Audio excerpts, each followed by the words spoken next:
Martin, നമ്മൾ alternate സ്പേസസിനെ പറ്റി സംസാരിച്ചു.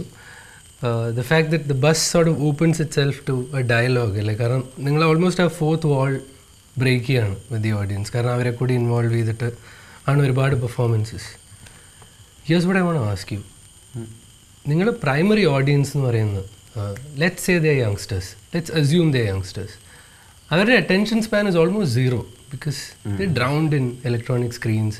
അല്ലെങ്കിൽ അവർക്ക് സമയമില്ല ഇതിനെപ്പറ്റി ഒന്ന് സംസാരിക്കാനോ ക്രിട്ടിക്ക് ചെയ്യാനോ. ആ ഒരു അവസ്ഥയിൽ നിങ്ങൾ സ്വയം ഒരു മൂവ്മെൻറ്റ് എന്ന രീതിയിൽ അല്ലെങ്കിൽ ഒരു ആർട്ട് കളക്റ്റീവ് എന്ന രീതിയിൽ എങ്ങനെ വിലയിരുത്തുന്നു? What is your relevance in today's age? Bus എന്ന് പറയുന്ന ആ ഒരു കൺസെപ്റ്റ് അത് നമ്മൾ ആളുകളിലേക്ക് ഏറ്റവും അടുത്ത് നിൽക്കാൻ പറ്റുന്നൊരു സ്പേസ് എന്നുള്ള രീതിയിലാണ് കാണുന്നത്. അതൊരിക്കലും അതൊരു പ്രൈവറ്റ് സ്പേസ് അല്ല. ബസ് എന്ന് പറയുമ്പോൾ തന്നെ നമുക്ക് മനസ്സിൽ നമുക്ക് ആദ്യം വരുന്നൊരു ഇമേജ് എന്ന് പറയുന്നത് ഒരു കുറേ ആളുകൾ കൂടി പഴയതും പുതിയതൊക്കെ ആയിട്ടുള്ള ബസ്സുകൾ തമ്മിൽ അങ്ങോട്ടും ഇങ്ങോട്ടും മത്സരിക്കാണ്ടൊക്കെ ഓടിപ്പോകുന്നതും, അതിൽ കുട്ടികളുടെ അതിനോടുള്ള ഒരു ആറ്റിറ്റ്യൂഡ്, സ്ത്രീകൾക്ക് അതിനോടുള്ള ബന്ധം എന്താണ്, പുരുഷന്മാർക്കുള്ള ബന്ധം എന്താണ്, ഇങ്ങനെ തുടങ്ങിയിട്ട് ബസ് ഒരു എന്തും സംഭവിക്കാവുന്നൊരു സ്പേസാണ്. അല്ലെങ്കിൽ കുറേ അധികം കാര്യങ്ങൾ സംഭവിക്കുന്ന ഒരു സ്പേസാണ് ബസ് എന്ന് പറയുന്നത്. അപ്പോൾ അതിലിപ്പോൾ സംഭവിക്കാതെ നിൽക്കുന്ന ഒരു പക്ഷേ പെർഫോമൻസ് മാത്രമായിരിക്കാം. ഇതുപോലത്തെ വളരെ ഇങ്ങനെ ഓക്കെ പെർഫോമൻസ് ആണ് എന്ന് പറഞ്ഞിട്ട് ഉള്ളൊരു കാര്യം മാത്രമായിരിക്കും സംഭവിക്കാത്തത്. പക്ഷേ അതിൻ്റെ ഉള്ളിൽ ഒരുപാട് ലൈഫുകൾ ഇങ്ങനെ വന്നു പോണ ഒരു സ്പേസാണ്. മാർട്ടിൻ, ഊരാളിയുടെ ഒരു മ്യൂസിക്കൽ ഡയറക്ഷൻ ഫ്യൂച്ചറിൽ what you want to do? കാരണം നിങ്ങൾ മെയിൻ സ്ട്രീം സ്കീം ഓഫ് തിങ്സിൻ്റെ ഒരു ആക്റ്റീവ് പാർട്ടിസിപ്പൻ്റ് ഒന്നുമല്ല. Very very different from anything that's happening in the indie scene. എന്നാലും നിങ്ങളെ ഫീച്ചർ ചെയ്തിരിക്കുന്ന ഒരു പ്രൊഡോമിനൻ്റ്ലി ഒരു ഇൻഡി മ്യൂസിക് ഷോയിലാണ്. അപ്പോൾ മ്യൂസിക് സീനിൽ what you want to do? അയ്യോ, അങ്ങനെ ചോദിച്ചാൽ ഞാൻ കുടുങ്ങിയല്ലോ. അതായത് എനിക്കങ്ങനെ മ്യൂസിക്കിനെ കുറിച്ച് വലിയ ധാരണയുള്ള ഒരാളൊന്നുമല്ല. എനിക്ക് ധാരണയുള്ളത് കുറച്ചുകൂടിയൊക്കെ തിയേറ്ററിലാണ്. അതൊരു തിയേറ്ററിനോട് അതിൻ്റെ പ്രാക്ടീസിൻ്റെ ഭാഗമായിട്ടാണ് പാട്ടൊക്കെ കുറച്ചുകൂടിയൊക്കെ മനസ്സിലാക്കുന്നത്. ഇപ്പോഴും ഞാൻ എന്നെ ഒരു മ്യൂസീഷ്യനായിട്ട് അങ്ങനെ കണ്ടിട്ടൊന്നുമില്ല, കാണാനായിട്ടുള്ള ശ്രമം നടത്തുന്നില്ല. അത് കുറച്ച് ബുദ്ധിമുട്ടാവും. ഊരാളി എന്തായിത്തീരണം എന്ന് ചോദിച്ചു കഴിഞ്ഞിട്ടുണ്ടെങ്കിൽ, ഊരാളി ഇപ്പോൾ അത് ഡെവലപ്പ് ചെയ്ത് വരുന്നൊരു സ്പിരിറ്റ് ഉണ്ട്. അതിൽ ഞങ്ങൾ ആസ്വദിക്കുന്നൊരു കാര്യം എന്താ വെച്ചിട്ടുണ്ടെങ്കിൽ, ഇതിൽ വേറെ ഒരു ലിമിറ്റേഷൻസും ഇല്ല. നമുക്കങ്ങനെ പ്രത്യേകിച്ച് നമുക്ക് പെർഫോം ചെയ്യാനായിട്ടോ അല്ലെങ്കിൽ നമുക്കൊരു കാര്യം ചെയ്യാനായിട്ട് നമുക്ക് ഒരുപാട് ഇതും ഒക്കെ വേണമെന്നല്ല. എന്നാൽ ഇതും ഏതൊക്കെ കൂടിയാലും എങ്ങനെ ചെയ്യാമെന്നുള്ളതാണ് ഞങ്ങൾ നോക്കണേ. അപ്പോൾ നമ്മുടെ ഒരു ശ്രമം എന്താ വെച്ചിട്ടുണ്ടെങ്കിൽ, ഏറ്റവും സിമ്പിളായിട്ട് ഏറ്റവും എഫക്റ്റീവായിട്ട് എങ്ങനെ ഈ ഒരു വിഷയത്തെ ആർട്ടിനെ എങ്ങനെ സമീപിക്കുക എന്നുള്ളതാണ്. പാട്ട് മാത്രമായിട്ടൊന്നുമല്ല. അപ്പോൾ അതുകൊണ്ട് തന്നെ ഞങ്ങളുടെ ഒരു ശ്രദ്ധ മുഴുവൻ കിടക്കുന്നത് എങ്ങനെ ഈ ഒരു ഗ്യാതറിങ്ങിനെ നമുക്ക് നിലനിർത്തിക്കൊണ്ട് എങ്ങനെ ഒരു കളക്റ്റീവായിട്ട് നിൽക്കാനായിട്ട് പറ്റും. എല്ലാവരും പ്രൊമോട്ട് ചെയ്യാനായിട്ട് ശ്രമിക്കുന്നത് ഇൻഡിവിജ്വൽസിനെയാണ്. നിങ്ങളൊരു ഇൻഡിവിജ്വൽ ആണെങ്കിൽ നിങ്ങൾക്ക് വഴി മുഴുവൻ ഓപ്പണാണ്. പക്ഷെ ഒരു ഗ്രൂപ്പാണെന്ന് പറയുന്ന സമയത്ത് ഒരിക്കലും അതിങ്ങനെ അപ്രീഷിയേറ്റ് ചെയ്യപ്പെടുന്ന ഒരു കാര്യമൊന്നുമല്ല. എപ്പോഴും അതിനിങ്ങനെ അതങ്ങനെയല്ലേ ഇങ്ങനെയല്ലേ പ്രശ്നങ്ങൾ ഉണ്ടാവില്ല അല്ലെങ്കിൽ അത്.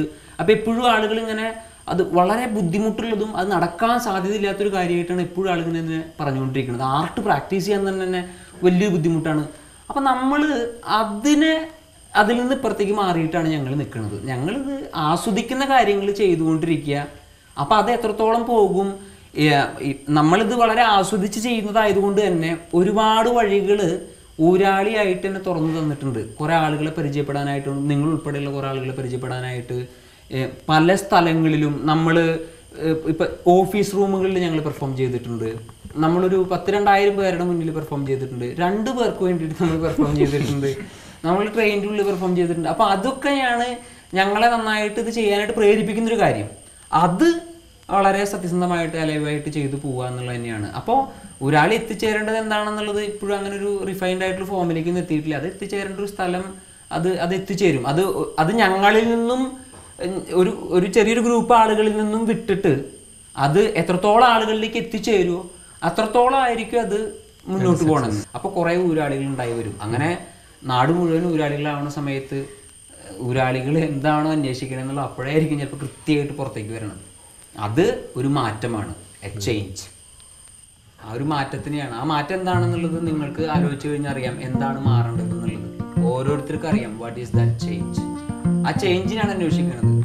എത്രത്തോളം കാലം നിങ്ങൾ ഇതുപോലെ ഡിസ്ക്രിമിനേഷൻസിനെയും സെപ്പറേഷൻസിനെയും ഒക്കെ മുന്നോട്ട് കൊണ്ടുപോകാൻ പറ്റും.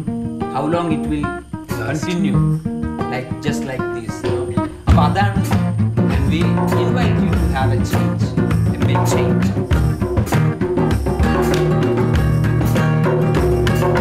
Change.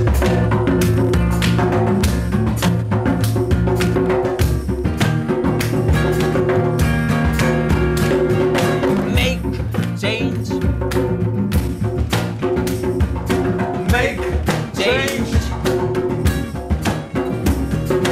Make change. Make a little change. ¿Hasta cuándo? ¿Cuándo? ¿Hasta cuándo? ¿Hasta cuándo? ¿Hasta cuándo esta discriminación? How long this ¿Hasta discrimination? cuándo esta diferencia? Till how this ¿Hasta difference? cuándo esa separación? Till when the separation? ¿Hasta cuándo ese mala cara? Set your face. Cambia, todo cambia, cambia,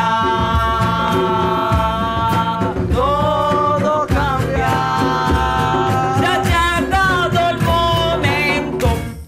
ഇതാണ് അതിനുള്ള സമയം, മാറ്റത്തിനുള്ള സമയം. മാറിക്കോളൂ.